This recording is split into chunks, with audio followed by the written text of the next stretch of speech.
Now, here in the studio, Dan Perry, former Europe and Middle East editor at AP. Good evening, Dan. Logic.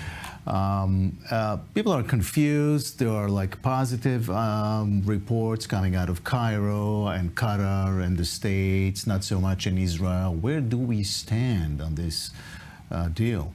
Well, you can lose your mind trying to make it through the labyrinth of complicated details about the first, second, and third stages and the various waterfalls of things that have to happen and tripwires and conditions, or you can look at the essence. And the essence is that for 8-9 months, Hamas has not wavered from their position, that after the initial batch of hostages, they are demanding an end of the war for the exchange of the remaining hostages. I'm not skeptical about that position because I think Hamas observes that the war is terrible for Israel on a whole variety, on a breathtaking variety of dimensions. And so it's a bit of a strategic victory for them that way. Of course, it's even far more terrible for the people of Gaza, but of this, they care nothing, obviously. And on the other hand, Israel appears to have difficulty in accepting a difficult reality. And it is human nature to struggle with a horrible choice. And Israel's horrible choice is basically to end the war, more or less admitting that they failed to completely dislodge Hamas and get the rest of the hostages, or prolong the war, hoping for a better ultimate outcome. But it's rather clear. That that involves the sacrifice of many, if not all, of the remaining hostages. This is a terrible choice, but it is reality. And it's natural, but at times also infantile to run away from a terrible choice. Netanyahu clearly is uncomfortable with making the choice that public opinion in Israel would favor right now, which is ending the war. Because he calculates, I think correctly, like Hamas does, that that would bring down his government. Because the far right, on which his government depends, prefers an end to the war, a continuation of the war, and indeed a reestablishment of Jewish settlement in Gaza, which, by the way, would mean that the land that Israel currently controls, Israel plus West Bank plus Gaza and is settling, has an Arab majority. Netanyahu is running away from this reality and trying to buy time for his government. And in the meantime, people are dying on all sides. Dan, here in the studio, France plus Britain. Yeah, there's a big irony in France, which is that a lot of Jews wanted the National Rally, formerly known as National Front, to win the election, even though they're a fascist adjacent party, and even though Marine Le Pen's father, Jean-Marie Le Pen, who founded it, once called the gas chambers a detail or a minor detail in World War II, he was almost proudly anti-Semitic. And the reason, of course, is that the enemy of my enemy is my friend. And right now, the National Rally in France has bigger problems than the Jews. They dislike the Muslims. That's the issue with Jean-Luc Mélenchon and the far left in France. And I have to say, if the ultimate result is a coalition between Ensemble, the center, and parts of the left could have power.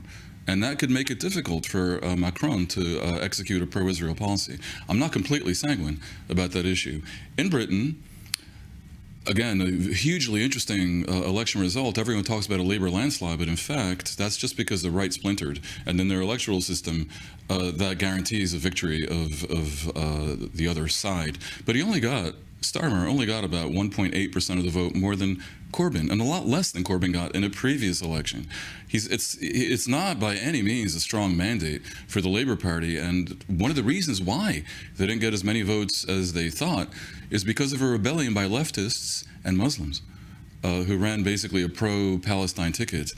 In Britain, too, the anti-Israel left and the political power of the Muslims may prove to be a headache for Israel in coming years. Dan, here in the studio, we've seen a lot from this government. The question is this a serious crisis this time? Nobody knows. Like all coalition governments, it has many stripes, and not every stripe likes the other. As I watched this infighting, I'm reminded of Menachem Begin in the early 80s, who, upon seeing that Iran and Iraq went to war with each other, said, "We wish both sides great success." I think Israeli liberals are watching this and thinking the same thing when they observe the Haredi parties and the ultra-nationalist parties at loggerheads. It's not inconceivable that a guy like Ben-Gvir brings down a government if he calculates that he'll emerge somehow stronger, or that its days are numbered anyway. And there's a little bit of what Americans call a game of chicken, who will do it first. Right. Because the Haredim could bring down a government if indeed no solution is found to their various issues, in particular the drafting of yeshiva students. Anyway, at this point, too many parties have too many reasons to bring down the government, so we'll have to wait and see. Dan, Hezbollah created a direct linkage between Gaza and what's happening there, but recently, as of like a couple days ago, there are some doubts that this linkage exists or will exist. The linkage is a little bit outrageous because Hezbollah is Shiite Lebanese and it's not Palestinians. The idea that they should have carte blanche to shell Israel out of solidarity with a third party is absurd. What I saw in recent days was when Hamas believed that, or at least wanted to project that it believes, that a deal may be possible with Israel, Hezbollah doubled down on the linkage and sort of tried to give Israel incentive by saying, yeah, that will mean an end to the war. Whether or not there's linkage, and whether or not they stop their attacks on Israel, or what is now mutual attacks, if this tit for tat in the north somehow winds down, Israel will still face a very difficult question of whether to initiate action in the north against Hezbollah to move them back from the border. And to force the implementation of Security Council Resolution 1701. That's a big dilemma. A huge dilemma, and it attaches to a fundamental question: is Lebanon a country that is a country? We've normalized something completely absurd, which is that countries are being hijacked by Iranian proxies and our territory used to attack other countries, and this somehow seems almost reasonable. Yeah. I fail to see why the world community doesn't view this as an international emergency. Everybody watches, will there be any change in Iran? The idea is ridiculous. I mean, I'm very disappointed in Kirby talking about the Iranians having elected a new president. Is he kidding? Doesn't he know? The election is a farce and a circus and a charade and a sham. I mean, there's no election of any president. Supreme power in Iran lies with the supreme leader and with the council of theocracy and with the Revolutionary Guard, and all the rest of it is just window dressing to pretend like they're a legitimate country. The only good outcome for Iran is regime change, and I have little doubt that 3/4 to 80% of the people would choose it if only they could.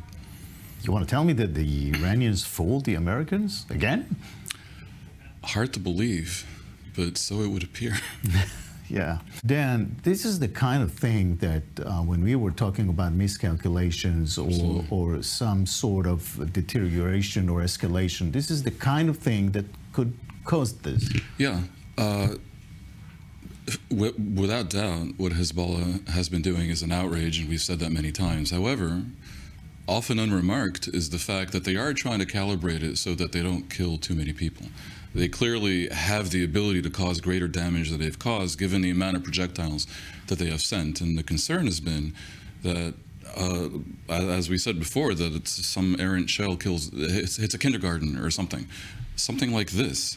An unintended hit that might create political pressure or pretext and force the hand of one side or another. Recall in the 1990s, the hit on Kfar Khanah that Israel did not intend to have killed many dozens of people. In Lebanon, yeah. In Lebanon, in a previous conflict with Hezbollah, changed the course of that entire war.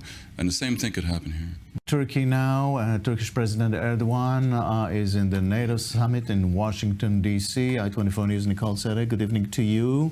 One of the touchiest subjects on the agenda is Ukraine, Russia. What does he have in mind? Certainly, it's going to be talked about quite a bit in the upcoming NATO summit, and the role that Turkey plays in this is pretty critical, as they're walking a fine line between this. They're actually the only country in NATO that isn't on Russia's unfriendly or hate list, so to speak. They do have relations with Russia. However, also, right now, they've been finding this fine line of also still supporting Ukraine during the war. They've given different ammunition, supported them politically as well, voicing their support for Ukraine to join NATO as well. And so this fine line that Turkey is walking right now is really coming to play, because one of the items on the agenda, lots of these NATO countries, they want to see increased funding and munitions and help going towards Ukraine. Dan, you want to comment on that? I mean, Turkey is very interesting as a NATO member. Of course, we can understand that they play a bit of a double game, or whatever you want to call it, with Russia. They share the Black Sea with Russia, and they're very close, and that's not illegitimate. If you take a higher altitude view, though, look at what happened. NATO is supposed to be the Western alliance of democratic countries arrayed against the axis of resistance, shall we call it. And Turkey, in fact, is no longer the country that was admitted into NATO. When NATO admitted Turkey, in exchange for the Incirlik Air Force Base and the convenience of the land bridge to Asia and the rest of it, Turkey was Turkey that Ataturk built, that was clearly pro-Western, that was reliably run by the army, basically, in a pro-Western way. Erdogan is not that at all.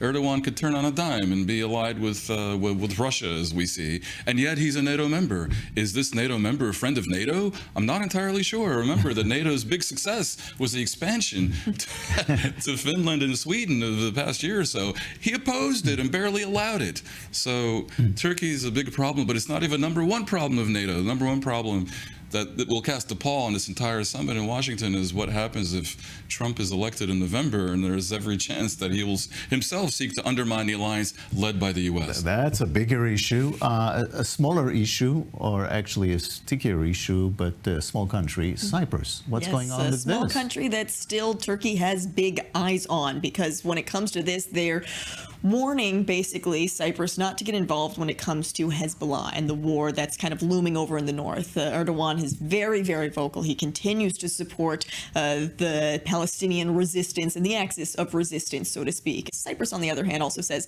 this is no way a legitimate claim, and we haven't let anyone use this airspace, specifically not Israel. By the way, lest we forget, Turkey can control much of Cyprus's airspace because 50 years ago they occupied half of it, and there they remain. Too many wars in Too many this wars. region.